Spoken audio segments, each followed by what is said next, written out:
Hello beautiful people, welcome back to my channel. My name is Grace Wealth Adolphus and I am a makeup artist and a YouTuber based in Port Harcourt, Nigeria. If this is your first time stopping by, you're very welcome. Please stay with us. So if you want to know the proper way or the best way to highlight and contour, keep on watching. Firstly, we cleanse the face before going in with a moisturizer, a serum like I am doing here. I usually apply a hydrating serum before going in with a moisturizer. So here I'm just massaging that serum into the skin. I'll just do that for maybe a minute or less. And then I go in with my moisturizer like I am doing here. I'm going to keep massaging and working the moisturizer into the skin.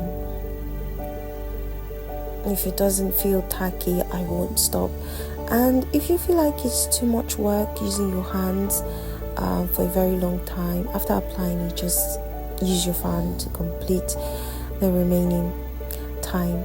So here I'm just applying my mattifying primer on the T-zones, strictly on the T-zones. I never apply my mattifying primer on the other parts of the face, so strictly on the T-zones. Now I'm going in with a really dark foundation for my underpainting. In case you don't know, I really like this technique for dark skin girls. Okay, I don't know, it just does the work for me. So here I'm applying the blush of choice and I'm just blending it into the skin, make it look seamless. If it doesn't look seamless and you apply the foundation, it's not going to sit properly. So we need everything to blend evenly before applying the next thing on it. So here I'm just blending, doing what I do, which is blending. Exactly.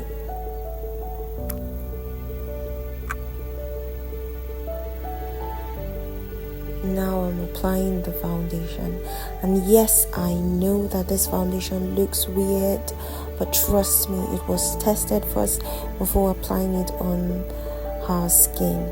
So the foundation is going to oxidize, and I know this because it's a brand that I usually use. And here on screen it's looking green, but trust me, it wasn't green on ground. So if you continue watching, you're going to see this foundation oxidize and look pretty on my model's skin. So I'm just going in with my foundation brush to gently blend the foundation into the skin and make it look even.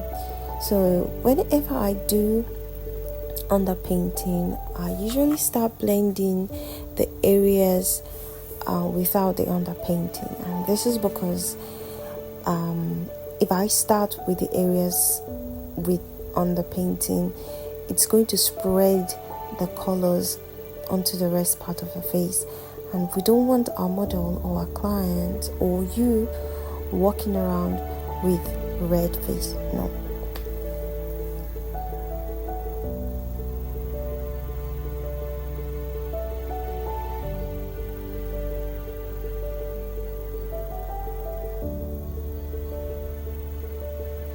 If you aren't satisfied with the way it looks, keep blending. You just have to keep blending. Now I'm going in with my beauty sponge to further blend it into the skin and give it that airbrush look.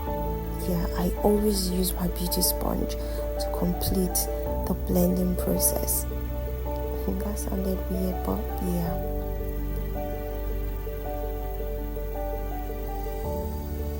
as you have seen, the foundation is still oxidizing. It has oxidized a lot, but not completely. So here I'm just trying to highlight the bridge of the nose, the forehead, and underneath her eyes with a brighter concealer. And this concealer was, I think, 2 shades lighter than her skin tone. Yeah, so I'm just putting it in these areas where I want your attention to be on. She has an oval face shape, and that's kind of like the, in quote, ideal face shape, but you have to be careful, because if you just do any slight mistake, then it's going to look too round or too oval. Yeah, and the shortest part of her face is the chin. That was why I did highlight the chin, because I want to create some form of balance to the rest part of her face. I hope that makes sense. When you're blending out your highlights, make sure you start from the outer corners to the inner corners of the areas where you apply the lighter concealer or foundation. Yeah, and we do this because we try to control how far or wide the highlighted areas are. So if you start from inside or the inner corners, you will end up spreading it into the contoured area. Make sure you always tell your client or your model or you to keep looking up until you set the under eyes. If you don't do this and creases begin to form under the eyes, then you set with those creases, it's just going to look ugly. Yeah, so it's not something that we want for you or your client or your model. So please listen and follow. So I'm basically setting the face with a powder using a small powder brush, and I love using small powder brushes underneath the eyes because they get to corners where the bigger powder brushes can't get to. Yeah.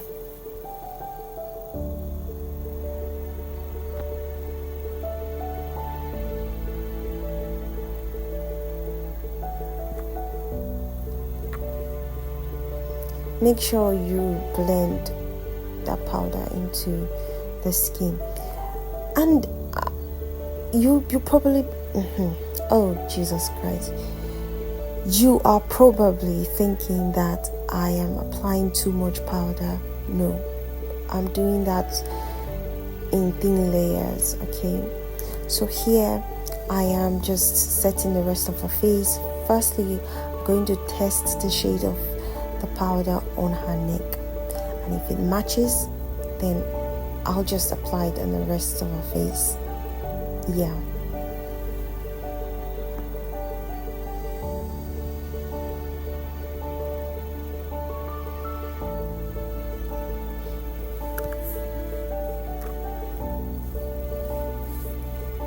Make sure you don't omit any area of her face.